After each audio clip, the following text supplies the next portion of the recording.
Hello, everyone, and welcome back to another session of Dust Past. Last session, there was a lot of romping in the jungle. After Liru went missing, Zephyrus and Div ended up trying to chase after her and were unable to find her and ended up wandering in the woods for a long time on their own. In the meantime, Liru, who then became Kamakani, had a lovely encounter with a creature known as a Kama, a large jungle cat that has snakes, venomous snakes growing out of its shoulders. And in the process, almost died, but ended up not, and being rescued instead by a man named Luricio, making their way back to fort who wrote to Camp Vengeance. Zephyrus and Div, you are following this small little creature as it moves through the woods, and you are dodging around vines and ducking over around tree branches, just trying to keep up with this thing, and it waits for you if you take a little while. But you're now somewhat used to forest travel and are able to kind of predict these kinds of things and at least climb around somewhat competently when it's day. I mean, Div, to you, it doesn't make any difference, but right now, as you continue forward, can I have you roll me some perception checks? Oh, boise. Perception checks. Historically, very good at those. You know it. 18.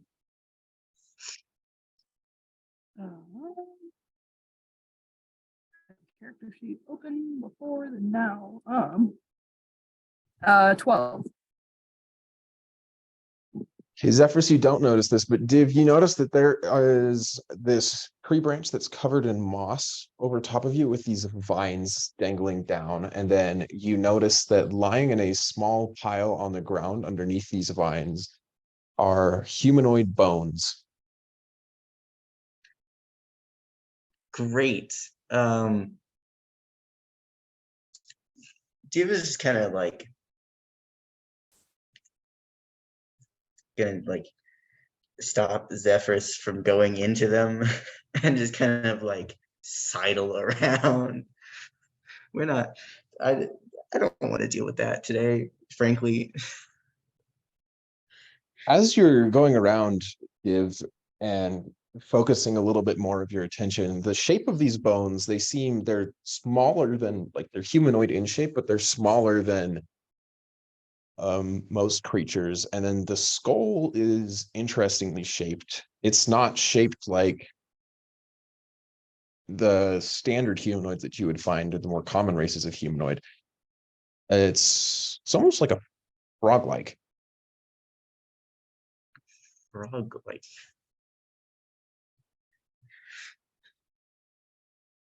I'm trying to think of what a frog skull looks like. I'll look that up later. Flat. Okay. More round and more lumpy and kind of flat. Thank you, Cameron. Okay. I'm sure that's fine. I'm sure there is nothing, there is not definitely more of those that's gonna pop out of the woods and try to kill us. Absolutely not. That never happens in the woods. Nah, never. That frequently try to kill us. We're just gonna quietly note that and just keep moving. It's like, you know what, we got bigger fish to fry, metaphorically speaking. They're amphibians, not fish. Thank you, Cameron. Your input is greatly valued and appreciated. So you move through these woods, through this jungle, continuing forward, just your path tromping, following this little creature, which had its head cocked to the side while it waited for you to just circumvent these vines. And then after a few minutes of travel, you come to like a small little section in the trees. Like clearings aren't, they're common, but not full-sized clearings. It's more like gaps between these large trees, as these trees are so massive that they'll grow over each other. So clearings are filled with vines, but sometimes the vines have been recently cut or something like that. And you come into one of those, and then you hear a rustling from off to your side, and then this little creature turns. It doesn't seem to be bothered by this, and Azaka walks out of the foliage, like staring at the ground, and then she looks up at you and she says, "There you are. What were you doing in the woods, in the jungle? It is not safe. I'm surprised you're still alive." I'm surprised we are still alive as well. It is my fault. I was looking for my friend. You can see she kind of frowns at this and she says, "Yuru is still missing. I was looking for her as well." Yes, I suppose by now she could have returned to camp on her own, but she did not come back last night, so I went looking. I told Zephyrus not to come, but he insisted. Well, one eye is better than none. Yes, but none of you are. Well, you don't know how to track in the jungle. The rain washes away the tracks quickly. You must look for other signs. It is difficult to do correctly. It took me years of experience to learn, and I grew up here. I advise caution in the future. Well, didn't really have another option, considering that you went there when we left. So it was quite early when we left, actually. She like looks and she's like, "How long have you been here?" How long have we been here, Div? 5 hours? How long has it been?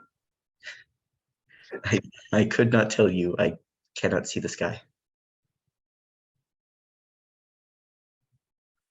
You left last night. And looking at her, you can see that even though she has her normal confident posture, she looks just about as exhausted as you do, Zephyrus. Like, it doesn't seem like she's gotten any sleep either. Interesting. Zephyrus slept. Div has not slept.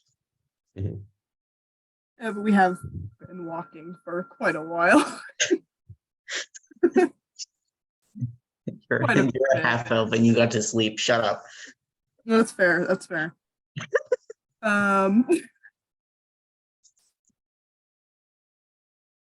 Well, since we're all together again, shall we all look for Liru together? She looks back and she says, "I suppose so. I'm not sure if it might be safer for you to return to the camp first, and then I can go out."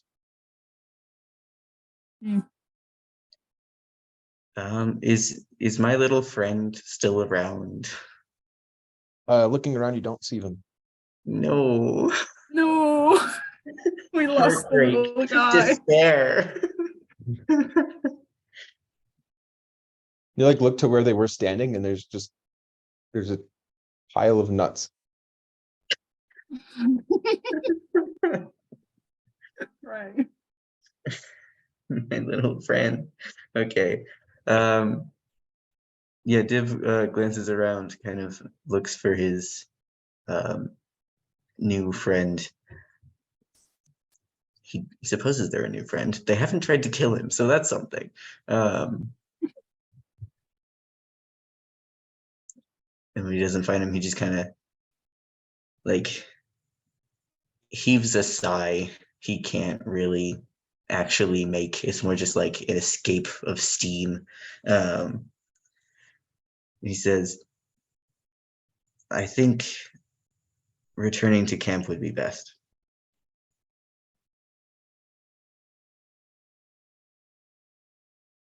She nods and says, then I will take you back. And starts walking towards what you assume to be camp. What are you doing again? I'm blind and in the jungle. Let's go. Kamakani,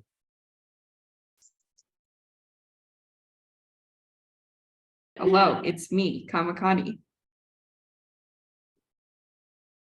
so you are standing outside of Camp Vengeance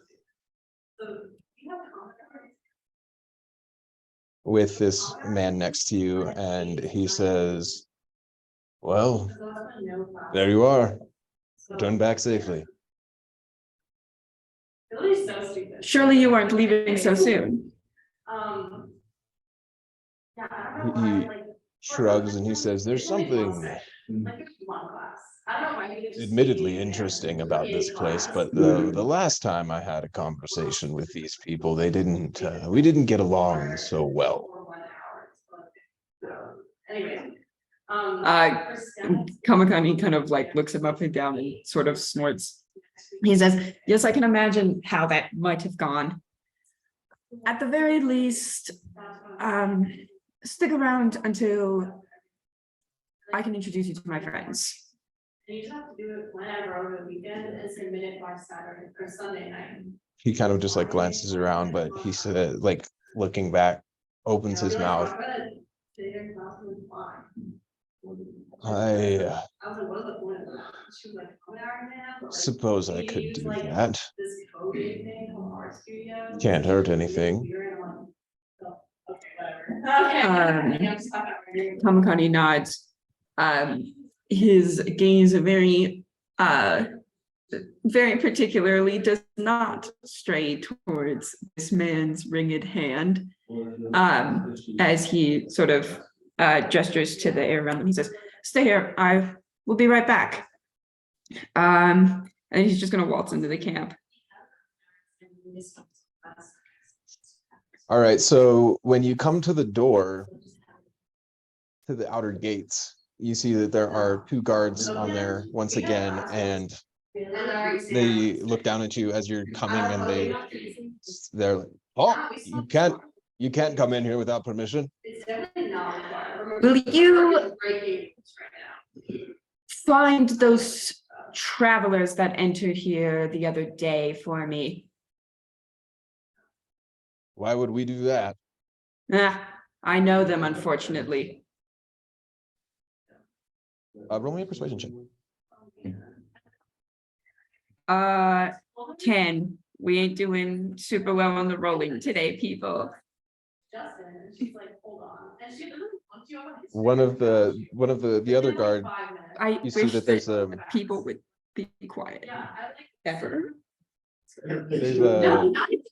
there's a woman there, and like a guard standing next to this one who is speaking to you, and she just kind of shrugs, mumbles something under her breath, and walks down.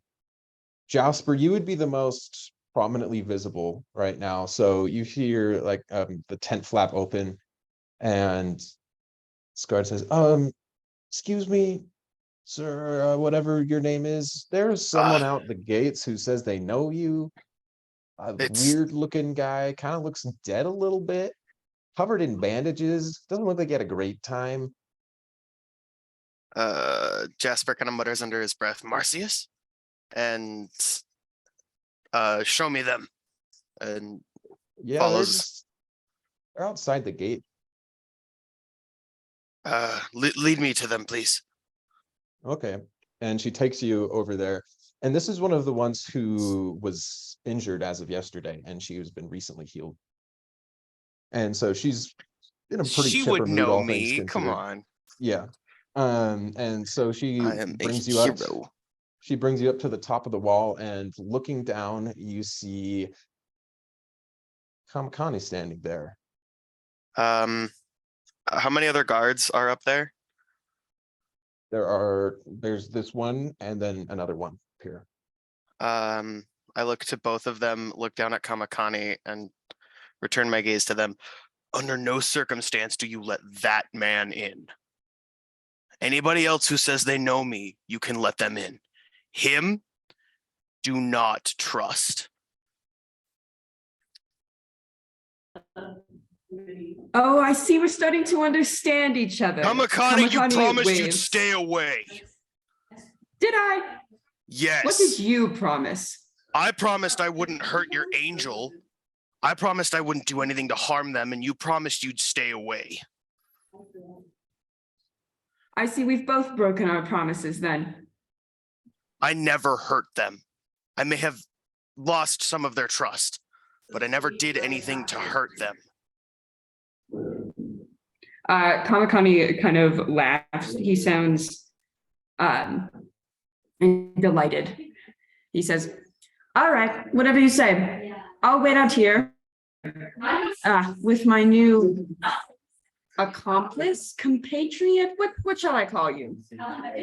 He's kind of like standing off to the back, sort of like trying to shrink. Blinking.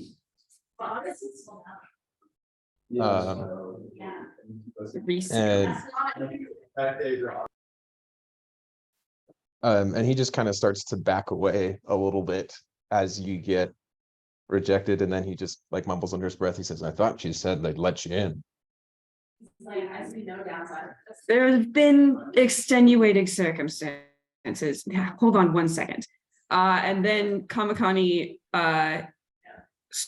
sort of blurs. And then Liru is standing there. She kind of shakes herself and looks up at Jasper and smiles. She says, I think I got myself into a little bit of trouble, Jasper. Is Div all right? I imagine Div's fine, but you might want to come in before you hear. The guards like visibly jump as soon as this happens. They're like, Open the gate. Open the gate. And then this woman, she just shrugs and she's like, I mean, why not? That's leave. We trust them. And the gate opens. And the guard says, who's that other fellow? I don't know them. I wouldn't let them in. Tobin, you're muted. This lovely individual saved my life.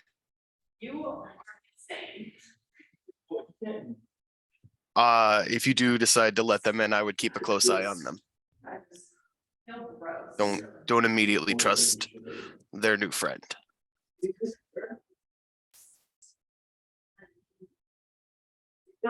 The guards look down towards this man and then they shout out, what's your purpose? Or the one guard who seems a lot more eager to do that kind of thing. He's like, what's your purpose in coming here? And he looks up and he says, I'm just making sure a friend got home safe.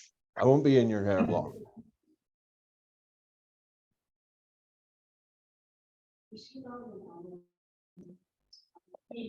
And they like deliberate for a moment and then they're just like, very, very well, but we'll watch you.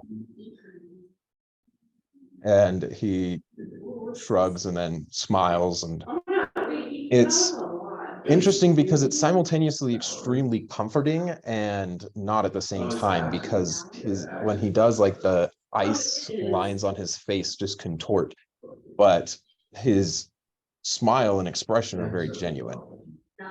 Even with his scruffy beard and just single eye, it's still like crinkles and with smile lines.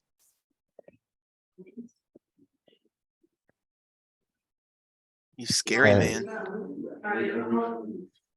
And he says, I know my appearance might be a little startling, but I assure you I don't mean any harm.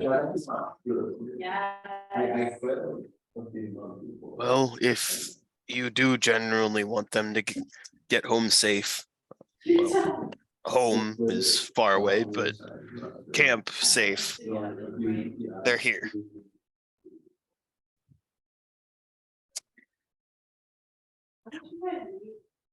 Jasper, I find that this person might have important understandings of all I'm saying is that he's been around the woods a long time, the jungle here. He knows it.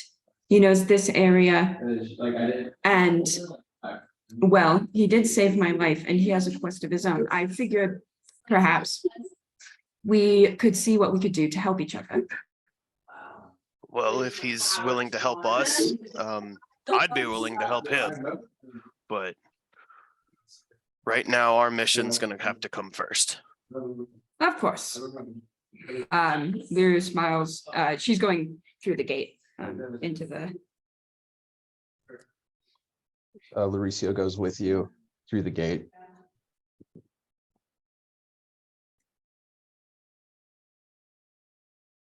Jasper quickly runs down to greet Liru back. Liru is like visibly limping, she's covered in bandages. She doesn't look great. She kind of pats you on the good shoulder. She says, sorry to worry you. This entire jungle has caused me nothing but worries. Understandable. Your missing was just an extra cherry on top. Kind of awkwardly smiles and giggles a little bit.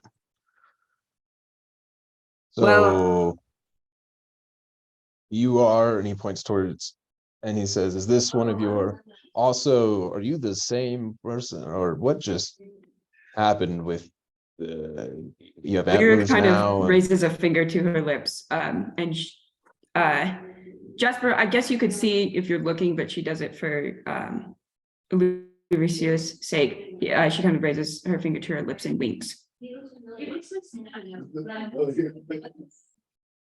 just kind of like narrows his actual eye just a little bit. And then Jasper, now that you're up close to this man, he is like, from a distance, he looked a little weird, but he's a lot more intimidating this close because he stands almost as tall as you do.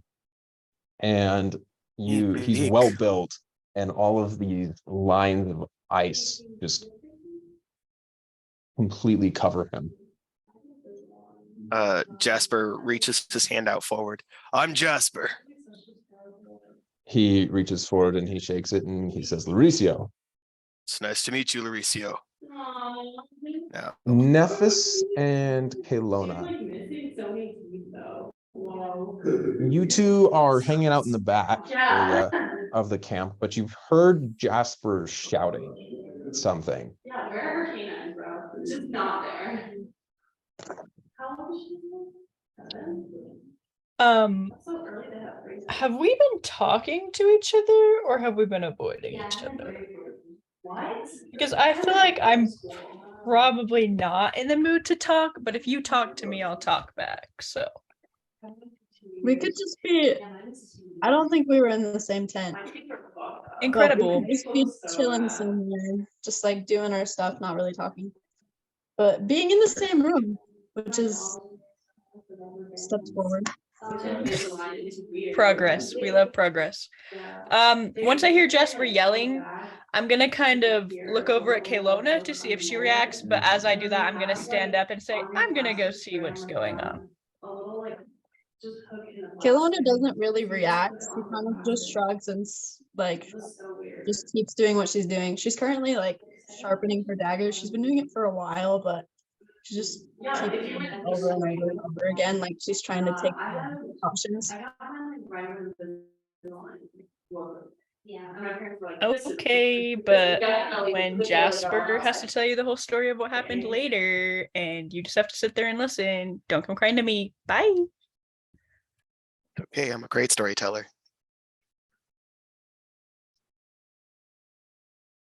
And I'll head over to wherever the commotion is coming from. All right, Nephis. So by the time you come out, you see that they're sort of standing in the middle of this courtyard-esque area near where the goats are, just sinking into the mud. You see this rather interesting figure. He's tall, well-built, and he's not wearing very much. There's only a few pieces of leather over his chest, and it's just a pair of working trousers. And then all across his chest, back, arms, and face are these thin lines of that appear to be made like they're cuts, but instead of being slices, they're filled with ice.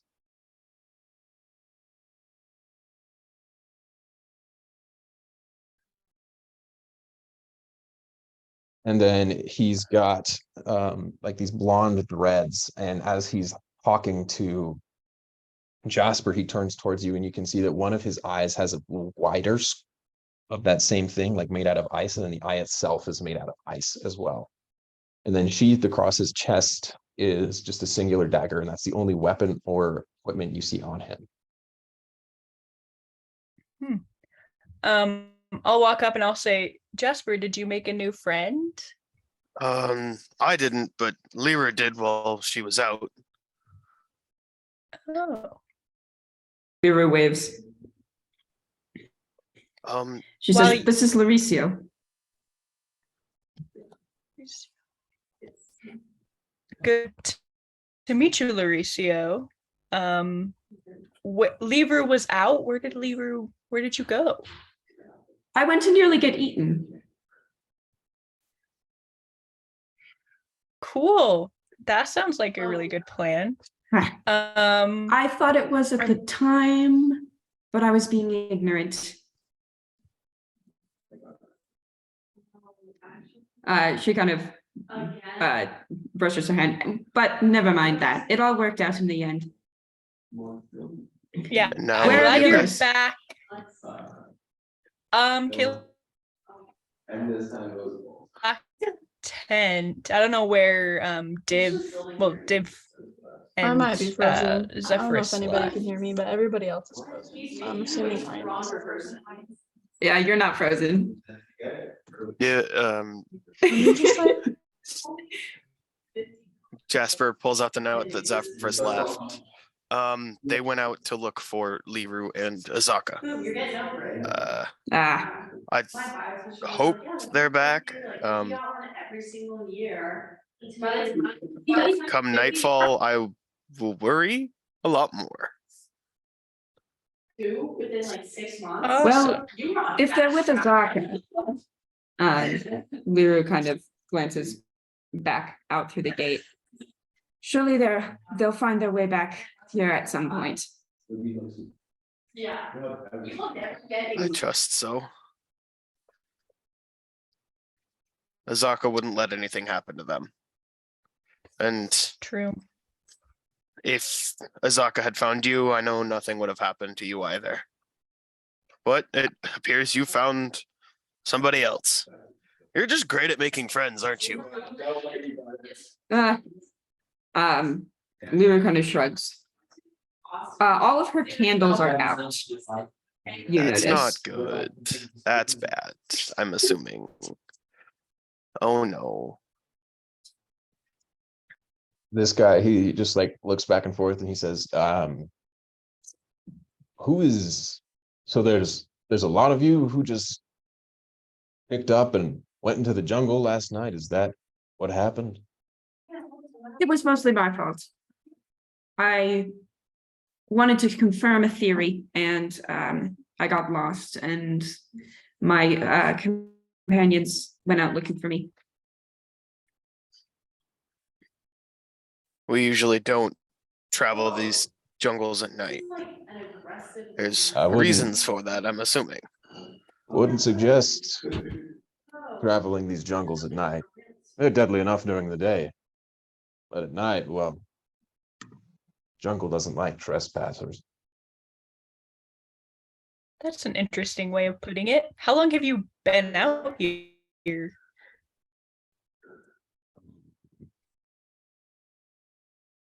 Couple years, months, something.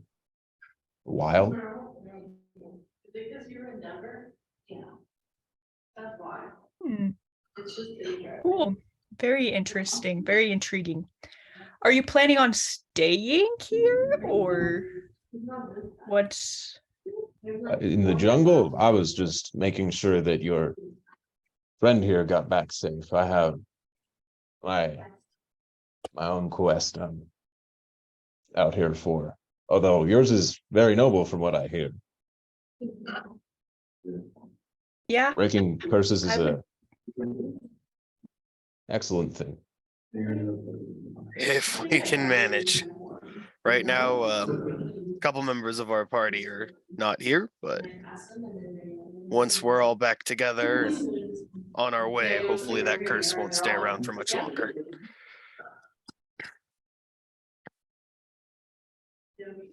Well, that's always a good thing. Nobody needs curses in their lives, I think. Surely not. Lyra kind of snaps her fingers. That reminds me, I have to go talk to one of these crusaders. Give me a moment. And then she kind of excuses herself. Caylona, make me perception check. Caylona? Oh, Mhm. right.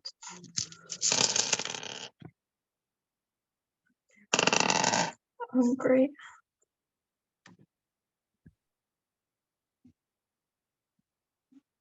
Okay, stupid question. So it's whatever I roll plus what? Your perception modifier should be one of them. Oh, God. Okay, I got a 20. You hear a voice and it stabs you right, like you just hear faintly off in the distance somebody who sounds incredibly familiar. Caylona hates that. Okay, she doesn't actually hate it. She's actually really intrigued by it, and it kind of like the feeling that she feels is the feeling that you get when you're curious, but you're like, there's no way this could be real. And so she stands up, she like is still holding her daggers very tightly now, actually. And she starts walking towards where she hears the voice, which also happens to be where everybody else is. So you walk around just tromping through this mud, trying to stay just in generally feel quiet. You have to wave away insects that are buzzing in front of your face. And then you come around the medical tents and standing tall, We were in our car, and I rolled around like, hey, you guys want Luricio. fire? She's like, no, like it's fire, just like Jasper. And I'm like, bro, get your ass in the. Caylona just stares for a second, and after staring for a moment, she feels extremely dizzy, like extremely dizzy, because she sees Luricio and she hasn't seen him in probably what's been at least 8 years, and so she's really dizzy, and she just vomits like on the side, does not have any sort of like volume adjustment. Like it's pretty loud. Like she's extremely off put by this. It's not very exciting for her. But then when she looks up and she still sees him there, she's still really, really upset. And she throws one of her daggers at his left ear. Make me to hit.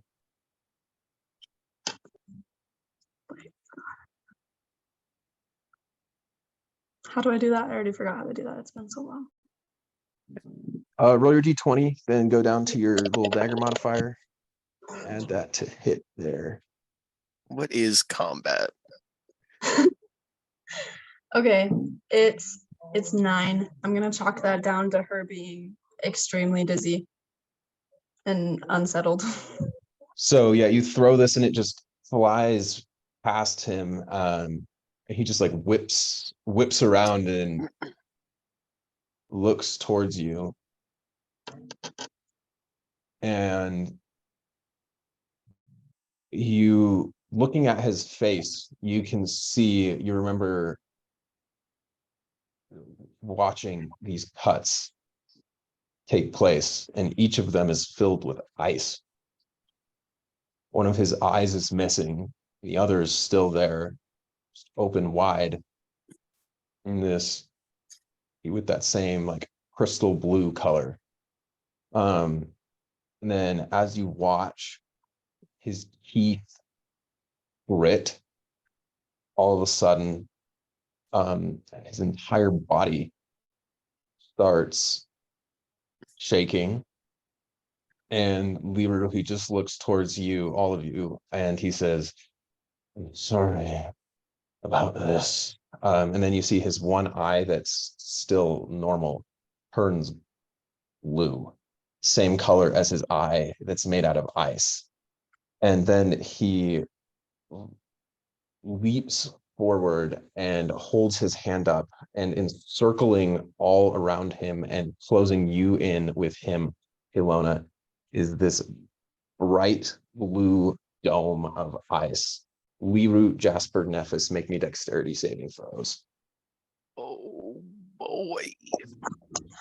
You What the got frick it. is going on? Dex save. Oh boy, a 6. I got 18. I got a 10 again. Middle of the road here. Middle of the road, Liru. Jasper and Liru, as this wall expands just out of nowhere, he just holds his hand up and it expands. And then Liru, you hear whispered in your mind just these words, just a simple demonstration of power will do. And you two are each going to take 34 points of cold damage. And Nephis, you're going to take half of that. Cool. Very cool, as in So- cold. Very cold. Are you sure? Because that insta kills me. I'm at 1 HP, right? What's your max? Like 30. Yeah, so it would do that. Cool. Some spicy things are going to happen there. We'll get to that. Okay. Scott, we're only level 4. Calm down.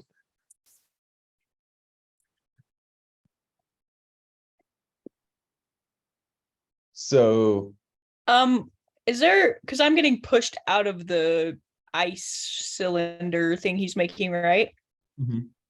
Is there any way for me to try to dive in there, or is it like basically too late at this point? It is actively designed to push you out. So you managed to not get slammed by it. I'll give you this. If you want, you can take the full damage and be on the inside instead of the outside. I would be down, so that wouldn't be super useful. So I'll just take half, but okay, sounds good.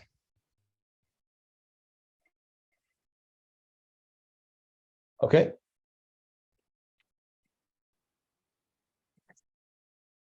Caylona, you now are alone with Luricio in here. His face has gone completely still as this wall just appears around him. Roll initiative for me.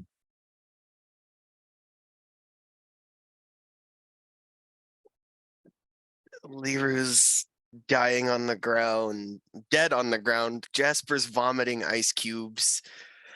Oh, no. I can't heal, dude. I'm a barbarian. I can't do anything. I don't think I have spell slots left, technically. I just got off of part-time job healing.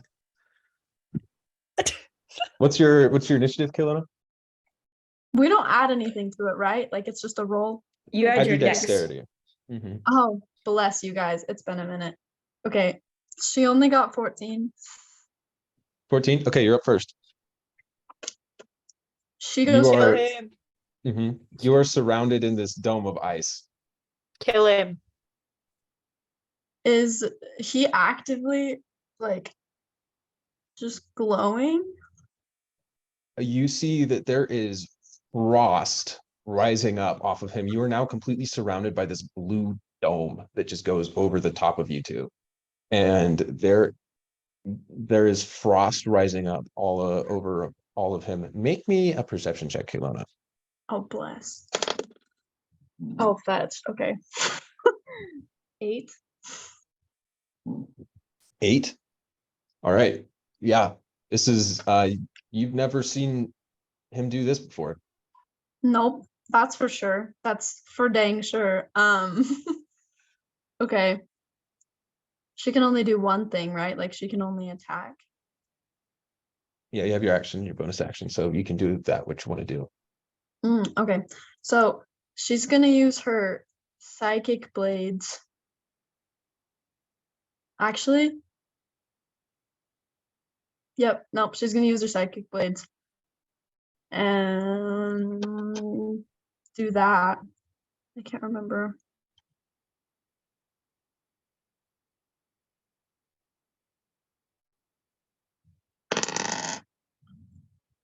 Does that just happen? Or is it like the roll same as before? So yeah, you're still gonna roll to hit, but you're gonna get 2 of them if you want to attack. So you can attack twice with those. Oh, bless. Oh, freak. Okay, so she got a 4 and a, where did it go? A 4 and a 4. Make sure to add your modifiers to those. I added it to one of them. It might be a 7 and a 4. Probably a pretty good modifier. I think your modifier is +6. Oh, +6? Should be. Okay, well then it's actually 10 and 7. All right. So yeah, you throw both of these, but you're still just so shocked. He dodges out of the way. And Caylona, looking at his face, there is no hint of recognition. There's no hint of anything. It's just both eyes are just glowing blue and the face is completely still. Okay, that kind of pisses her off. It makes her really mad. Like she was at first like really sad to see him, but now she's absolutely livid. But instead of attacking him, can she try to form a psychic connection with him? You can speak to his mind if you want. Yeah. She's gonna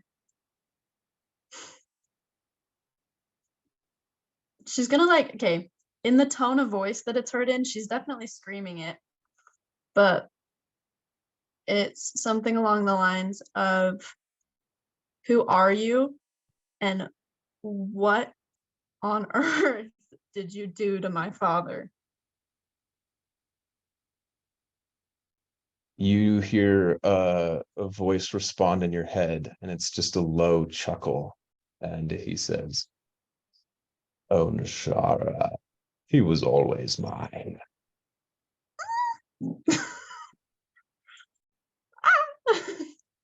And then I need you to make a Constitution saving throw. Oh, fetch my life. I just did that with the 20, right? Mhm. Oh my goodness, this is lovely. It's a 9. So you feel an incredible cold come over you. And as your body locks up, you can no longer move.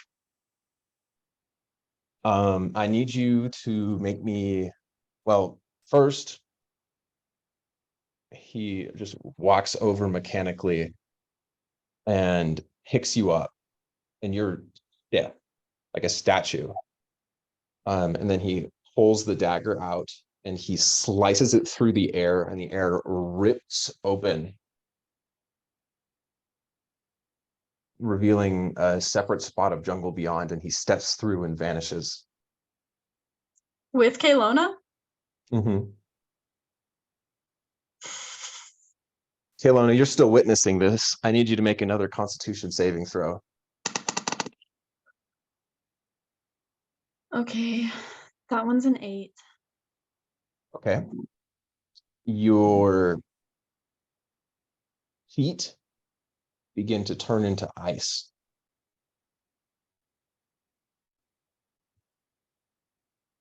Make me another Constitution saving throw. Oh my god. Oh, 21. Okay. One more. Oh my fetch. Terrified right now. Okay, 12. This cold creeps up over you.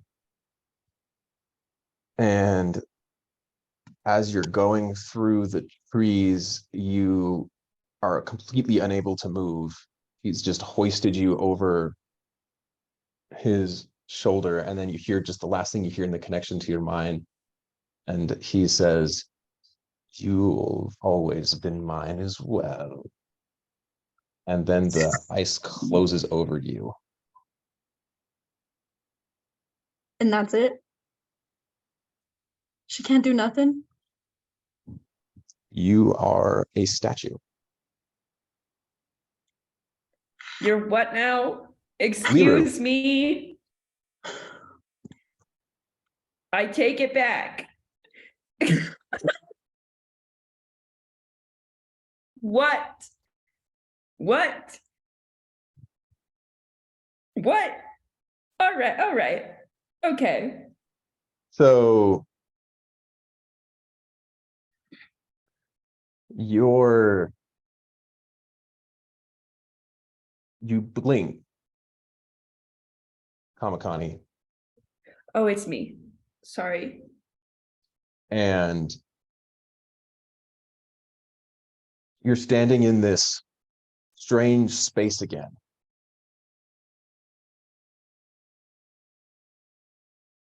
This wall of frost moving in slow motion towards you, all of you.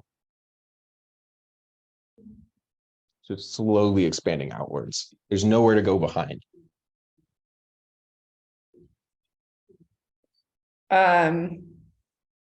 How fast?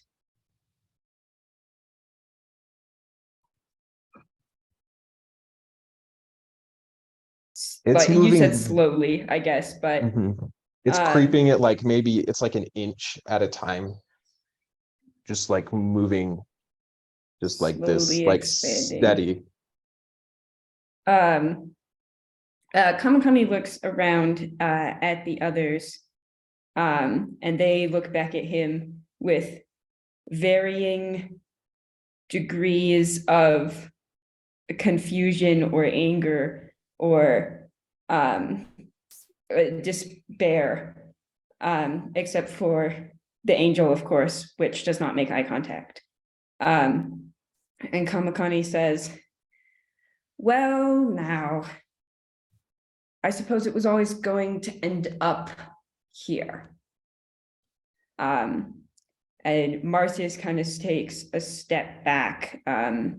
He looks around to Mirasandra, who's standing next to him, and this like faded echo, just a scarred face that vaguely resembles Liru, on top of something that really shouldn't be. And he says,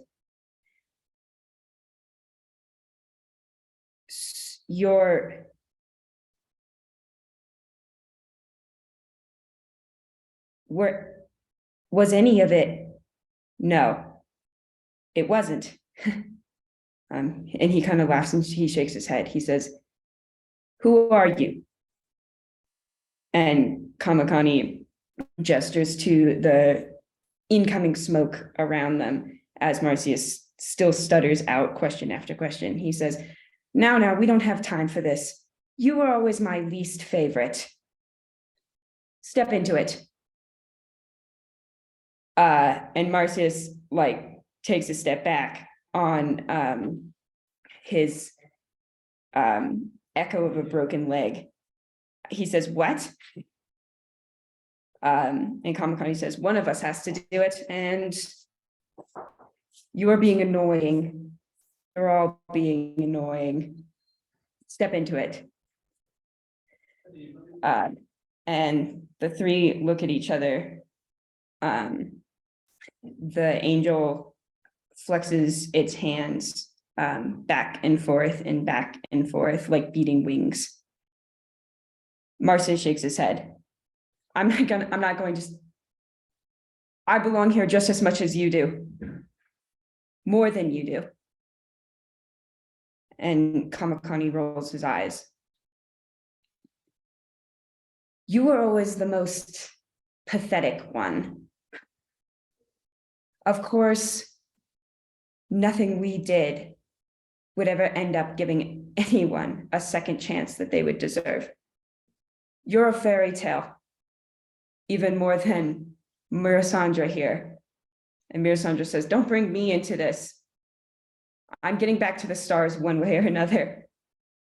And Lyra opens her mouth. It sounds like she's trying to say something. But only that like green mist just echoes where her tongue should be. And Marcius sort of clenches his hands. None of the three look at the angel. It's like they can't, or they can't bring themselves to. But they do stand between the angel and Kamakani. That smoke is edging closer as Kamakani circles closer. A vulture all made out of broken glass, just approaching what can't fly, what can't get away. And he says, come on now. Time is a wasting. Marcius looks down at his hands. He flips them over. He flips one back over. He says, did I make it all up? Are they still out there? Am I even... Who was I before I was here? And Kamakani shakes his head. He says, it doesn't matter. You'll never know, will you? He's enjoying this. He kind of gestures around. He says, the story we made up, you will never get to finish. And that's fine. No one out there cared about your story anyway. And Marcius sort of sets his jaw. He looks towards that oncoming like fog cloud. He says, I haven't failed, not like you have. And Marcius. Kamakani. Oh, I'm sorry, I can stop at any time. As you're looking into that cloud, into this space moving forward, you see figures moving in the reflection of this wall of ice as it comes towards you. All of you are kind of backed up now. You only have about 2 feet to move before this is going to hit. And as you see a woman standing there that you don't personally recognize. And she has these long braids with flowers woven into them, and a staff. And then on her face is just this expression of twisted anger as she pulls herself out of the ice and gets in between you and Kamakani. And then she hisses and her voice overlaps. It sounds like there are 12 people speaking at once. And she says, you didn't think we would let you get over that easily, did you? Kamakani, what's your reaction to that? Assuming this is who I think it is. Who does recognize this woman? Awesome, perfect. Kamakani like almost raises his hands, almost like he doesn't take a step back, but he does brace himself. And he says, "You're just as much as an illusion as they are." She smiles towards you, and then you can see people split off, and she says, Liru is more clever than you are, or just as weird as any of you. And then more figures start pulling themselves out of the ice surrounding this group. And as you do, there is nothing that any of you can do as this ice hits all of you. And this incredible cold shoots through you. And Kamakani, when you blink your eyes open, you look down and you can see that your leg is completely stuck. My leg is what now? Your leg is stuck inside of this dome. Oof. And it is entirely made out of ice, completely encased in it.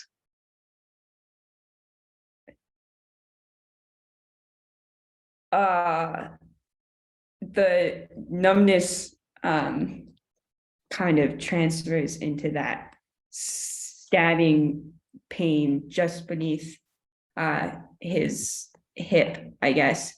And Kamakani throws back Liru's head and just like screeches, roars, I guess. It's not entirely pain. There's anger and determination and just hysteria in it as well. And then he drains away and Marcius lies on the sand, or I guess in the mud, kind of curling around that leg as he's done once already. Or perhaps he never did. Perhaps he's been imagining it all. And he just closes his eyes. Jasper, are you still conscious? Barely. Well, yeah, somewhat. Vomiting ice and listening to Liru Kamakani Marcius scream. That kind of shocks me awake. Yeah, so you come along to that side and then you see where they are. And Nephis, you see that as well. But this dome is still up, and you saw Caylona like throw this knife, and then this dome appeared around this guy. And the guards are just going crazy. They don't know what just happened.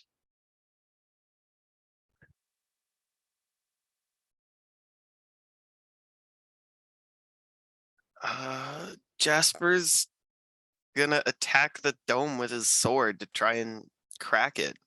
All right, Jasper, make it to hit. To free Marcius's leg.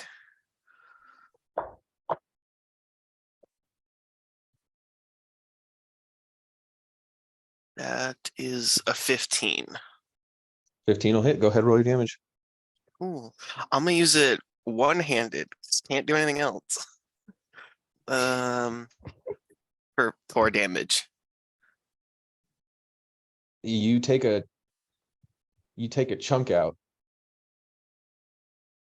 Just trying to free Marcius at this point. Just hacking away at it, trying to get the ice out to pull Marcius free. Nephis, what are you doing? Well, while Jasper is doing that, I'm gonna get my axe out so I can help in a second. But first, I'm just kind of yelling at the cube, hoping maybe some sound can get through, and trying to see if Caylona is in there. Yeah, asking if she can hear me, but I imagine I can't hear anything in response. So Yeah, you don't hear anything. cool. Okay, then I will take my axe and also start hacking away at the ice. All right, make it to hit. Oh, that's gonna be a 7. You're not really sure how to attack ice. It's not something That's- you're experienced in. So as you're trying Yeah. to just like hit this thing, your axe just deflects off to the side, just doing nothing but leaving a small scrape in this very thick wall that just appeared. Sick. I'm gonna try again because I need to do something because I don't like. Okay, that was a 21. That'll work. Sick. And then where's my 1d12? Wow. Oh, there it is. Oh my gosh. That'll be 14. No, 12 damage. So yeah, you take a big chunk out of this ice, and we'll just say for the sake of continuality, with another couple of swings like that, you're able to break and just shatter a hole into this dome, and then looking in there, you see that there is no one there. Great. In between each swing to try and free Marcius, Jasper keeps just looking down at Marcius's leg. It's an easier Jasper, path, but yes. You're no doctor, but No. it doesn't take a doctor to see that's not going to work again.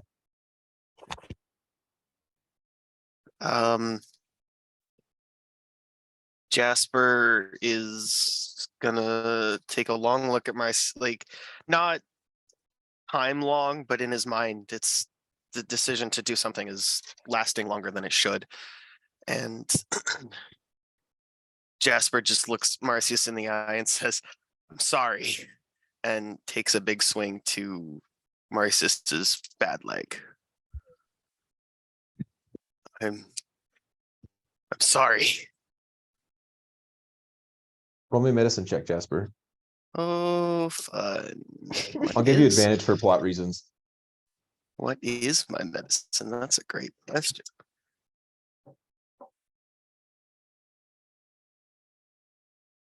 Uh, 20. All right, you managed to get clean cut in there. There's not a whole lot of skin still intact holding it together. The bone itself is brittle. And you get Marcius unattached from this wall. I pick him up and run to the medical tent. His eyes are just like screwed shut. He is trembling and visibly those symptoms of the death curse that he's displayed, his zombie aspects, if you will, are more pronounced. The slash across his throat is like a deep bruise now that's reached all the way up under his jaw and down his chest. And there are smaller like lacerations everywhere. It looks like his fingers were probably broken. Scott, do I have any spell slots left from? I would say you do. Div did most of the healing yesterday. Cool. So there wasn't a whole lot I did. Jasper is going to, whether it's going to do anything or not, just, Marcius, I don't know what you can still hear, but if you can still hear me, just remember that the show's not over yet. And he's going to cast Healing Word. Yay, hit points for Tobin, even one, please. That's 8 hit points. That's a lot more than I Cool. expected. That was a second level spell slot. Yeah, we'll say you have those, but your first ones are gone. Yeah, cool. I dropped a D4, so everybody look out. Oh, there it is. Never mind. Don't worry about it. It's gone And now. so now that you see that, Jasper, you can see like Nephis as she breaks through this wall, and you can see there's no one in there. That's probably not good. Ooh, okay. I'm gonna come out and make sure that no one else has been injured by the wall. Is everyone else? Because there were like guards and stuff, right? Are they okay? Were they close enough to? The guards were still on top of the wall. You suspect if they weren't, they'd probably be dead right now. Cool. Like you felt that, and you avoided some of it, and that is the coldest, even in Cholt, the hottest place you've ever been. You felt that cold, like almost, like peel the skin off of your face. It did mine. Cool. And off Marcius's leg. The whole leg. The whole leg. Rip my leg. I tried, but it was cleaner than a rip. No. Stop. Nephis is just gonna go to follow Jasper after that. She genuinely doesn't know what to do right now, because what she wants to do is like kill something and find Caylona. But neither of those are like, she has no idea. She's not a magic woman, so she can't like see what the freak happened in there. So she's just gonna go and see if she can help in any way, even though she's also not a medicine woman. Yippee. And so you go over to Marcius's, and you've seen injuries this bad, but never for this reason before. Is there anybody else in here?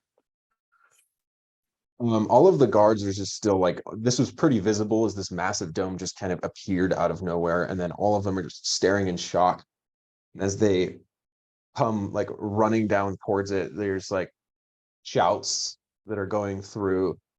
People are being put on attack orders. There are soldiers that are lining up, and then you see that all of a sudden this dome just collapses into water and just Great, more water, as if they didn't have that issue before.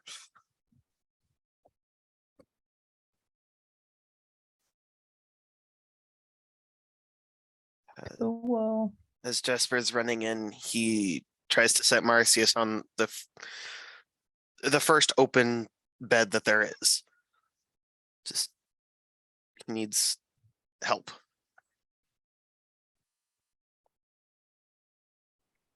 so you place him on the Nephis- bed. Nephis will come and like hover around because she knows that she probably shouldn't be in the way, but she's gonna be like, don't worry, I have seen injuries like this before and I've seen people survive it. So I mean, I don't know if Marcius would be able to survive it. I mean, he can. He's a strong guy. He is. It'll be okay, Jasper. I mean, you cut it super well too. That was great. I panicked a little bit. I hope that was the right thing to do. And then Jasper's just gonna like flop onto the ground. He's, despite being in one of the hottest places he's ever been, covered in frostbite and probably still shivering a little bit from the cold, despite it being extremely hot out. He's probably also shivering from trying to save his friend. At that point, Nephis is gonna go try to find a nurse who isn't super busy and ask for assistance. So you find that nurse, and she's there, and at this point you have taken care of the majority of the medical needs. There are still a couple of people who are on the sick bed, but you reduced their medical tents from full to pretty much empty in a single day. And Amazing. So she rushes over this older woman and she just starts immediately, just with practiced care, looking over Marcius and taking care of it, and she just starts like shouting orders to the other nearby nurses to get bandages, to get Does she clean. have any reaction in any way to the fact that he's like appears to be undead? She can probably tell, I guess. Yeah, she doesn't. Well, at first she just sees that there's a body lying on the bed, but then when she comes towards you, she like hesitates as she looks at Jasper and Nephis, and she says, like, stumbles back, and she says, That's not. It's not a soldier. That's a corpse. It's not a Can't corpse, save that's a someone who's friend. He was already dead." alive. He's still breathing. She just like looks at you and then looks down and sees that and just shakes her head and just gets to work. You know, she's just like not thinking about it. She's just in the zone. And then you hear just like orders coming from around, and then you see dwarf charges, like runs into this medical tent, and he just like roars at the top of his lungs and he says, "What happened?" I don't know. My friend left last night, showed up with somebody who they trusted. Something happened. A large dome of ice showed up, and now my friend is hurt. Are your men And one of- okay? Where's Caylona? Is she okay? She's gone. She's gone. Jasper is just plopped himself in the mud at the foot of Marcius's bed, and he just kind of slams his head back. This godforsaken jungle. Nephis will look at the dwarf and say, I don't think there's a threat anymore. At least not against you. I don't know if he'll come back for us, but you should be fine for now. He just attacked. He was mainly after, I think, a specific member of our party who is gone now. So He just like looks at you, looks down at the practical corpse on the bed that the nurse is working on. And he just shakes his head and he says, "We never should have let you people in here. Listen, I might be somewhat reasonable, but when Breakbone hears this, he'll order you to be arrested. I suggest you get out as soon as you Sir, can." look around you. Look at all the beds. 2 days ago, they were full of near corpses. What is it now? One of ours. Without our help, all of these other men would still be in these beds. Some of them would probably be dead. I understand. There's a reason you let us in here. But listen to me. And he just like gets close to you and he says, "Breakbone is not a reasonable man right now. I will not stop you, but I suggest you take your leave and you take it now." Marcius's eyes kind of flicker open, and he looks towards Jasper and kind of half smiles. He says, "We'd better do what the general says, Justira."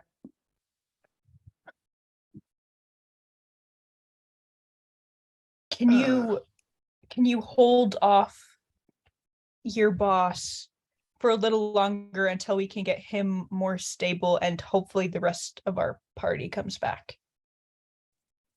He just like looks and he says, "I can try, but you understand how this looks. My God, somebody was invited in and then that person attacks. Thank the gods only you got injured. One of my troops died." And then he just like mumbles under his breath and he walks out and he says, "I'll do my best." How much time do you give us? Not long. Okay. Make it quick. And then you see this like nurse shoots just kind of like a glare at his back as he leaves, but she looks towards you and in a much gentler way, she says, he's probably right, even if he shouldn't be. I'm sorry. It had to end this way. You are more exemplary of the silver flame than many that I've met. We just try to do what's right. Came into this jungle to help a lot of people, and guess that's what I'm doing along the way too.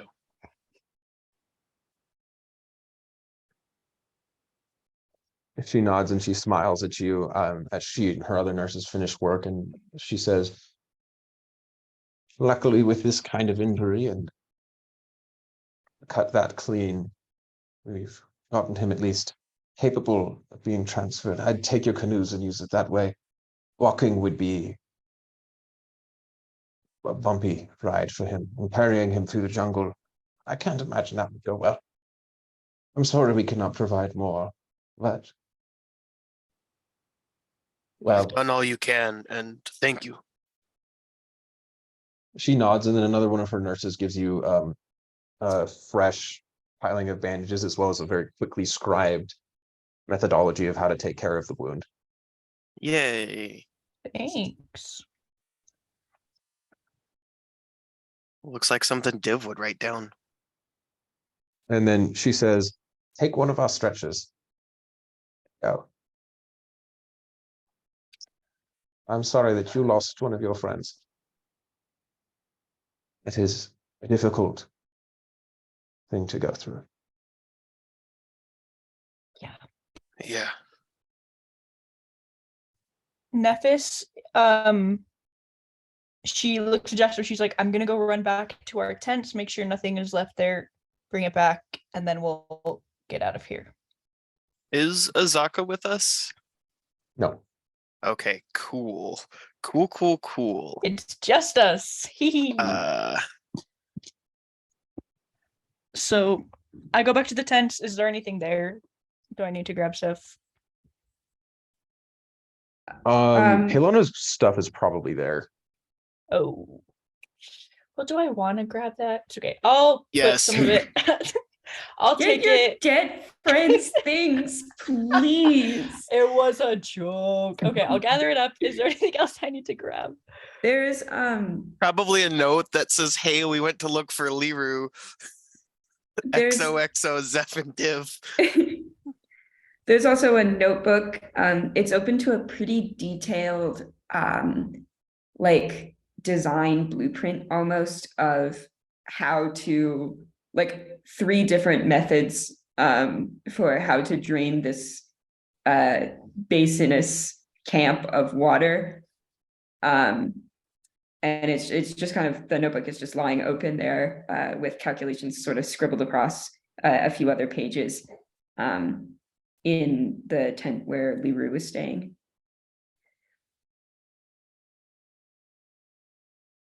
Okay. Nephis is just gonna put things in bags and load the bags onto her. And with that, she's gonna like look at the schematics. And I imagine she can't really tell exactly what's going on with them. But she's like, this might be useful for these people. And when she gets back to the tent, she'll go to the nurse and say, I don't really know what this means, but maybe it will help your camp in the future.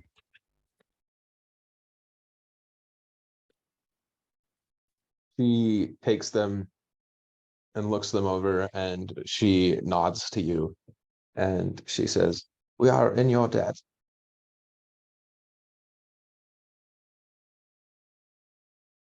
If in a future date we meet in a much more pleasant environment, you will always have a home with me in Carré. And then she bows to you. Can I ask one thing of you before we leave? Well, 2 things.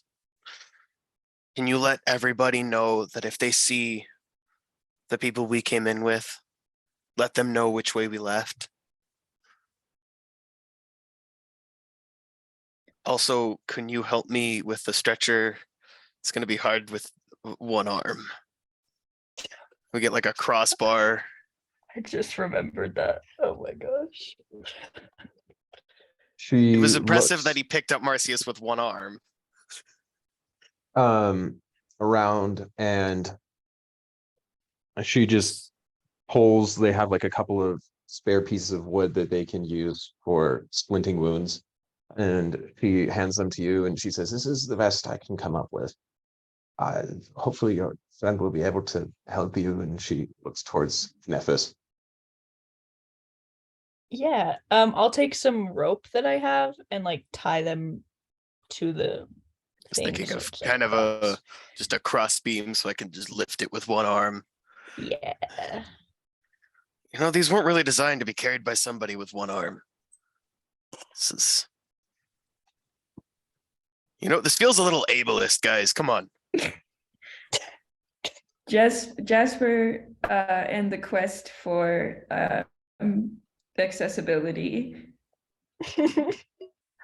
There will be ramps all over Sharn by the end of this campaign. There will not be a set of stairs without a ramp next to it.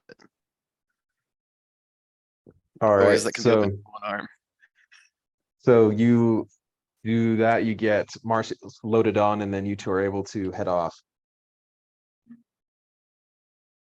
Surely we do not go far, right? Please say that we just go outside the camp and like go into I mean, the trees that's a up bit. to you. I don't tell you where to I go. don't want to go far.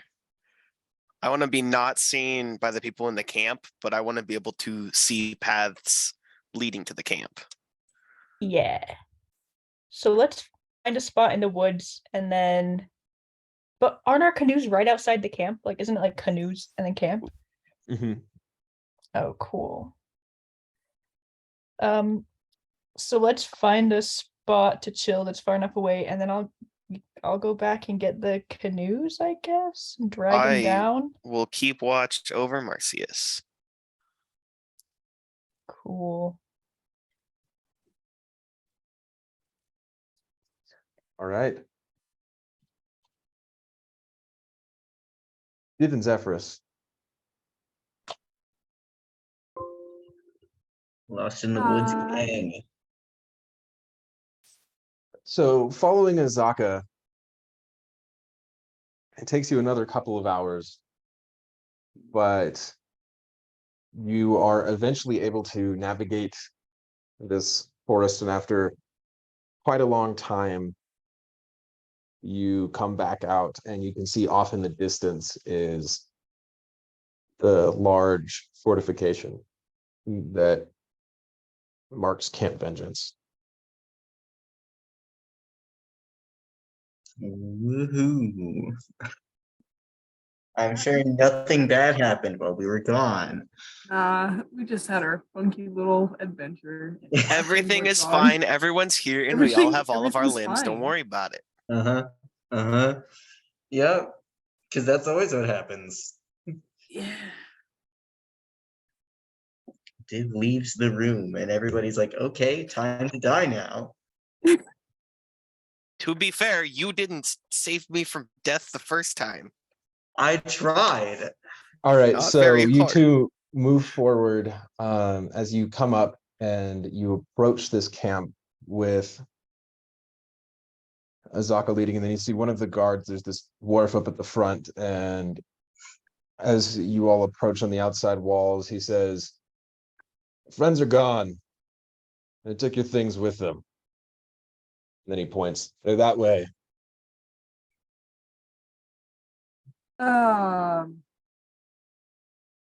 Great. That Why are is they gone? That's a good question. They brought someone in who attacked the camp. Oh, I didn't see it. Just heard reports. ah,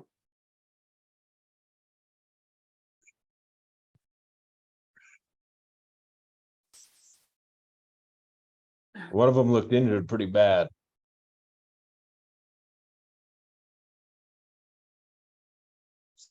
in- injured. Like an actual corpse. Oh, yeah.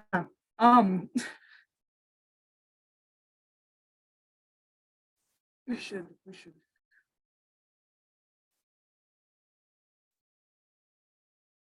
Yeah. We should go, probably. Yes, yes, we should. You saw which way he pointed, correct? Yep. This way. And Zeph's just gonna kind of start going. As he's walking, he's like, yeah, just trying to stay calm, but not doing a very great job of that. Like, oh my god. He's like occasionally looking behind him to make sure that Azaka and Div are following. He's just kind of like booking it. So how do y'all look when they catch up to you? What's the setup? Defeated.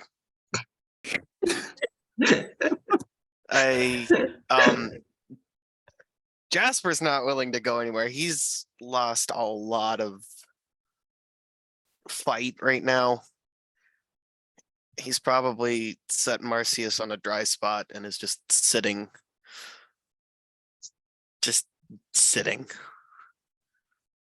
Yeah, we've set up camp the best we can. Kind of like around a little fire. I'm assuming it's not nighttime yet. When Nephis sees them approach, she feels very relieved. No. Seeing them Marcius approach. appears for all intents and purposes to be unconscious, but it is Marcius and not that silver shape. Neat. When Jasper sees them approaching, he perks up a little bit. What happened?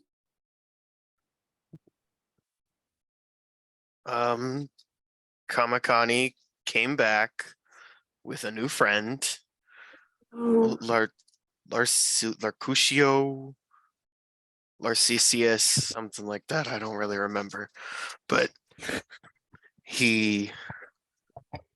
Kamakani showed up, then Liru was with them, and Kamakani was gone, thankfully. They both came in. A knife flew by our new friend's head. He got angry, ran at Caylona, exploded in ice. Marcius lost a leg. I did my best. With what I had, I tried to save him, tried to save the leg, but I was only able to save him. He's okay. He's still, Jasper kind of tilts his head at him. Alive? Still moving and breathing. An angry dwarf came in and yelled at us again, getting really tired of angry people yelling at me. And we were told to leave. Also, the new friend man we met took Caylona and we don't know where she is. Oh, yeah, they disappeared. They're gone now.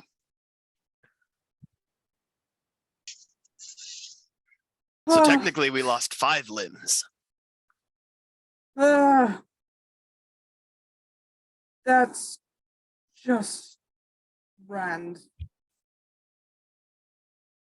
Oh, You guys seem okay. Physically. we.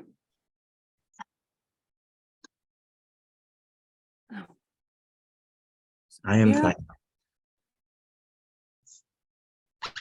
Wow, Div, you didn't even try to lie on that one. I am fine, Jasper.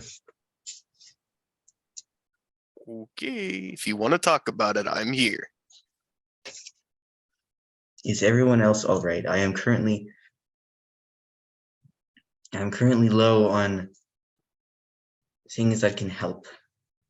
I did not get a chance to regain my magic.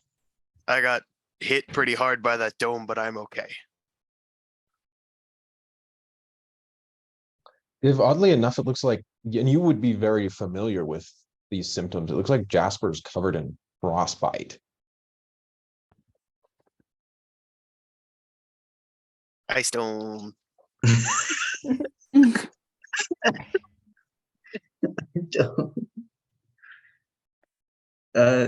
Div kind of like takes a second to like pause at that. He kind of just stares at Jasper for a second. Oh, and Div, we were given these, and he hands over a bunch of bandages, miscellaneous medical supplies, and a sheet of paper. Oh, I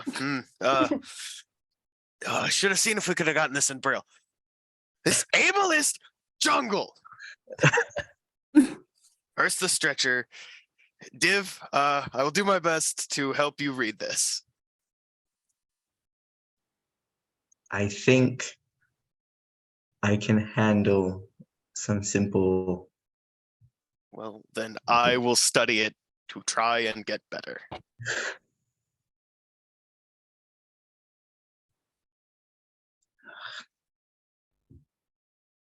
Okay.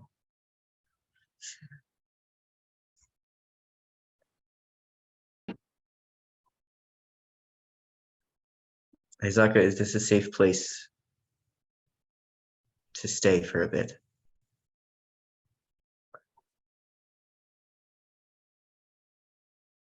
She glances around and she says, "This is close to that fort, which means close to that pile of corpses. I would move further out, and the pile of corpses will be the draw, and we will not be." We just stopped here to hopefully catch you guys. It's a relief to see that you all are okay.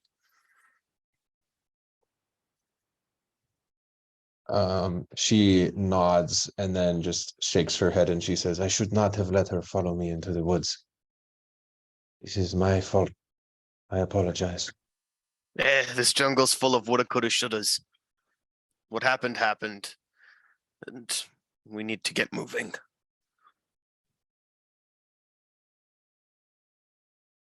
She frowns but nods.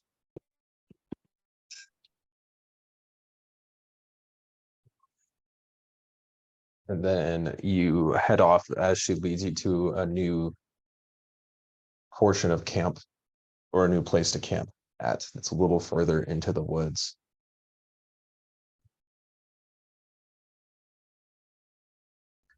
Div will take over Jasper's stretcher duty. Thank you, Div. You go to pick up the stretcher and there's a weird crossbar on one of the ends that just kind of gets in the way. I'm sure it's fine. I did what I could. Your help is appreciated. I really like my spell slots back. Mood. Shut up, you don't use your spell slots. Shut up, you're dead.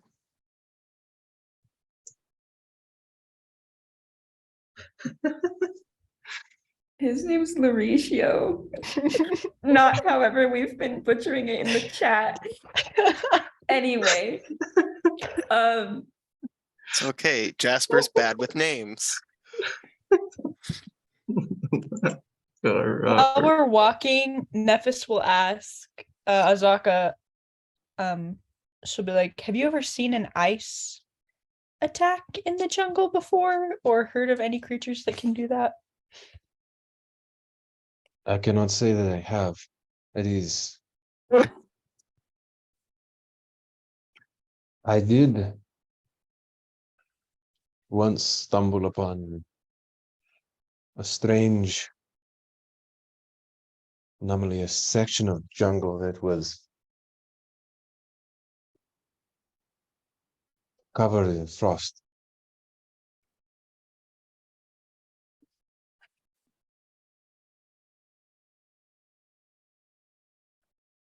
Hmm. It was like, for a small part of the jungle, it was tundra, but only in a tiny sphere. Hmm. Interesting. I suppose that's good news. It means we aren't likely to encounter it again, probably. I suppose not. You say, explain to me what happened again. I do not understand it. I don't really know what happened either. All I know is Caylona came to see, what was going on. Like Jasper said, she threw a knife at the new guy. The new guy got mad, and all of a sudden there was this giant ice dome. And I've never been hit with anything like that before. It was so cold. Like it was insane. And then once the dust settled, Marcius had his leg stuck in the wall and Caylona was gone. We opened the ice dome and there was no one in there. So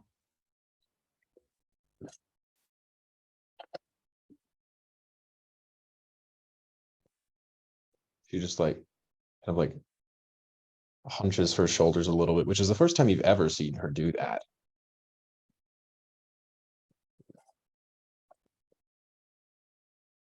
But she doesn't say anything. She's just kind of like looking down at the ground.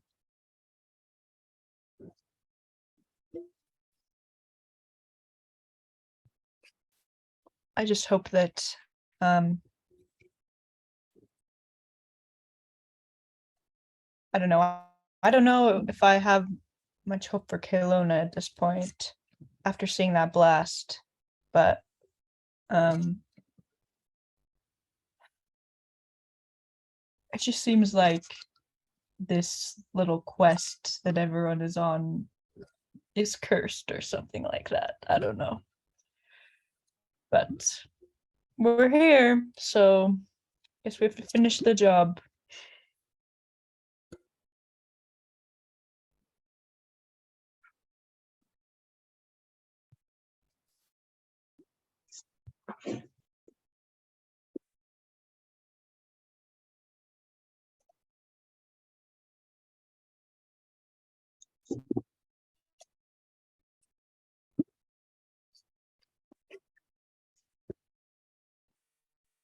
Yes, we did.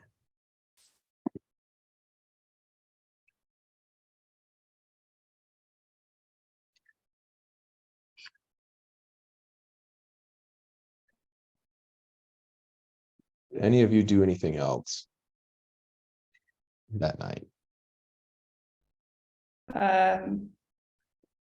I sit up after a hot second, probably when only one person's up on watch.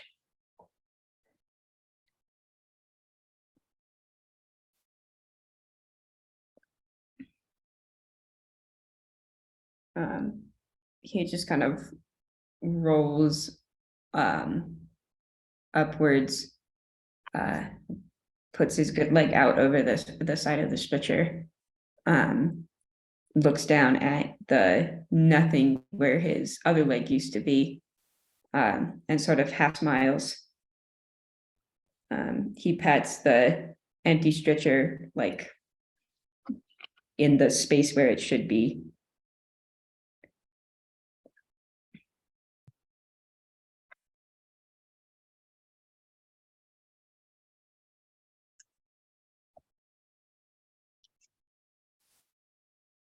And then he looks around to see how alone he is. Div is in washing machine mode, I assume. We're dishwasher Yes, Div. yeah, Div is Duties. currently curled between probably Marcius and Jasper, just because he generates heat and they seem like the people who need it the most. He's kind of he's clutching his mace again.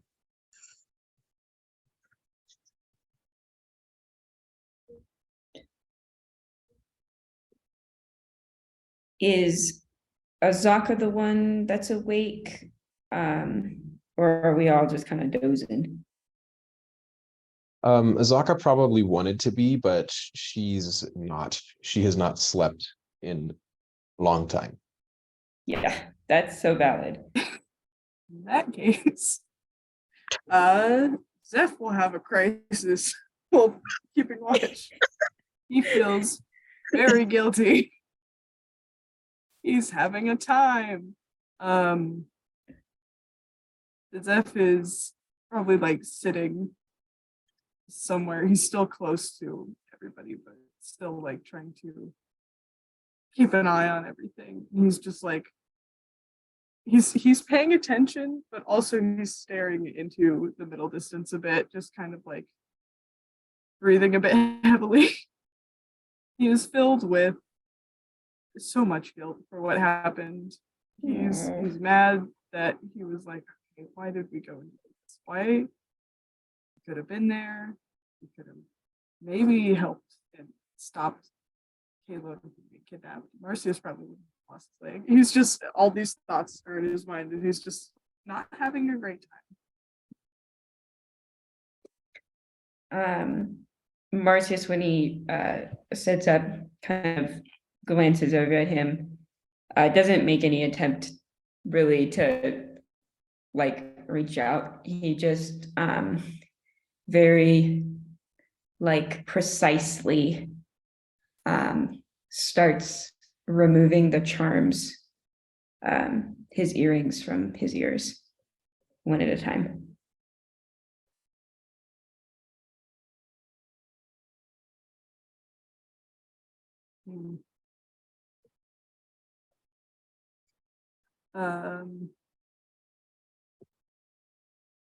Zeph probably hears like the rustling.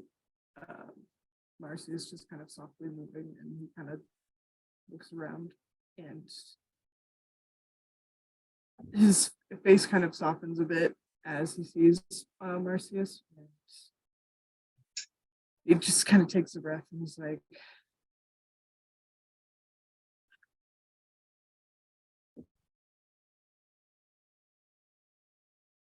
Dad, how are you? Marcius looks up at him. You can't quite see the expression in his eyes when he smiles. He says, I've been like this before. It'll be all right. At least it doesn't hurt further down.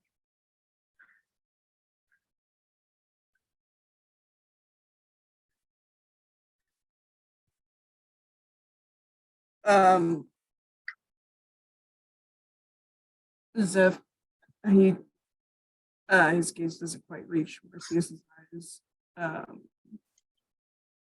He's just kind of sitting there, just kind of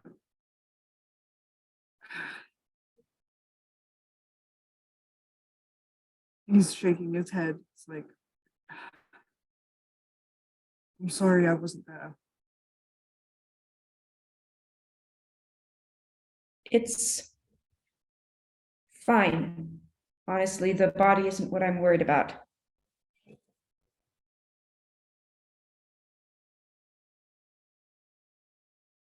Still, if we were there, it probably could have gone better. Marcia just kind of shakes his head. He says, you know, you all have a tendency to blame yourselves quite often, I've noticed.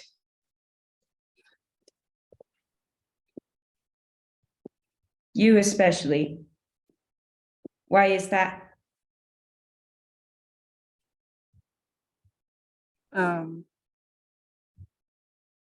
He kind of looks away at that.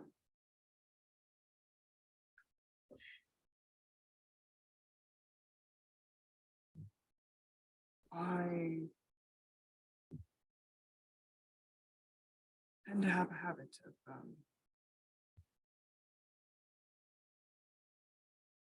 accidentally being involved with hurting people, but sometimes it's not my fault, sometimes it is, but sometimes I can't tell.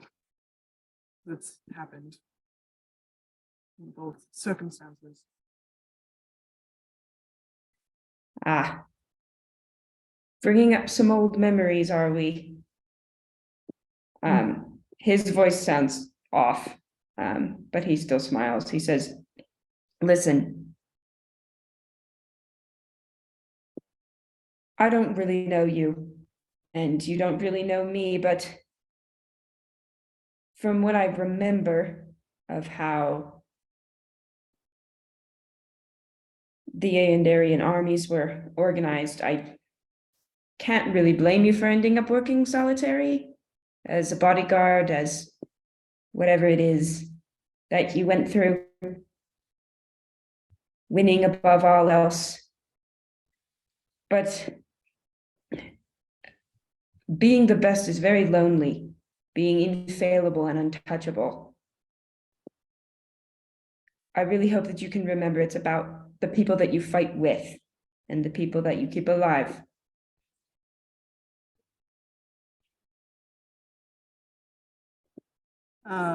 I took hits so you didn't have to. You took hits so we didn't have to.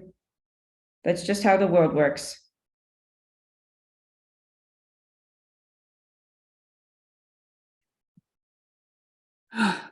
Was you all right? Eyes up.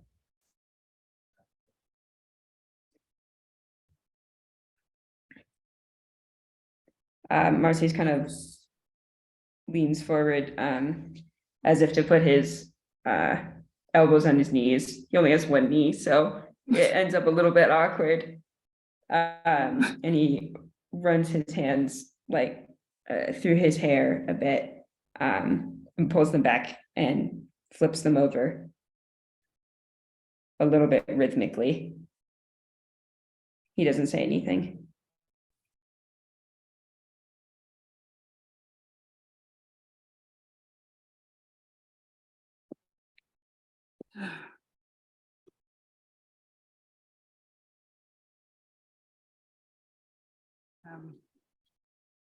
This whole escapade just seems to be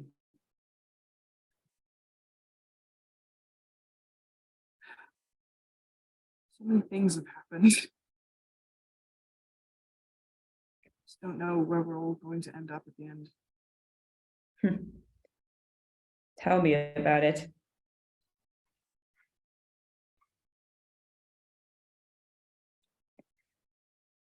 Out of curiosity, Div can probably hear me, so this is out of complete curiosity. You wouldn't kill me if I asked, right?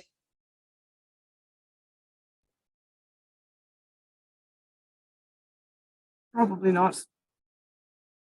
Feel like I've gotten a bit attached.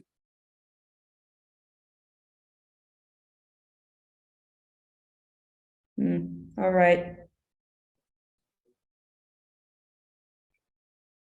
He just kind of shakes his head and like plucks the last of the earrings from his ear and drops it into the bag. Nods to himself. Why do you ask? It'll be fine. I've It'll be fine. heard that before.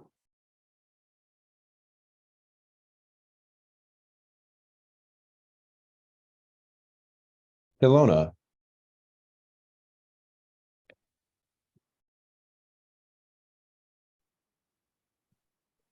you become partially aware, fighting through something, and you're seeing outside of yourself, and you can see that your body is entirely made out of ice. And you just innately understand that you're seeing the same way that Connie does.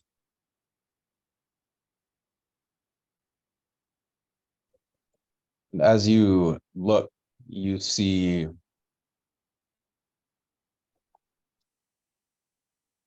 Luricio is standing, just the eyes glowing. He's just standing stock still, and he's set you down to the side, and you're just in the middle of the jungle. And he's sat down, just like back up against a tree, face expressionless. Then like one corner of his mouth starts to twitch upwards, just like a growl.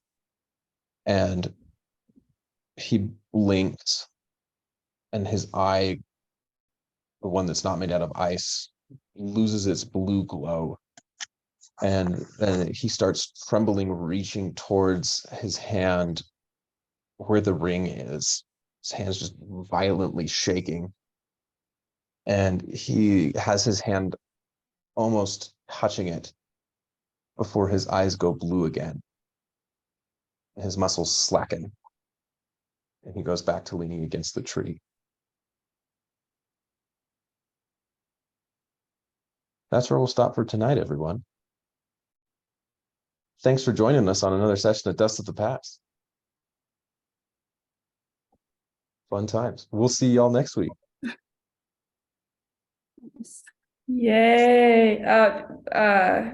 About that, 1 second, when you're done, sorry.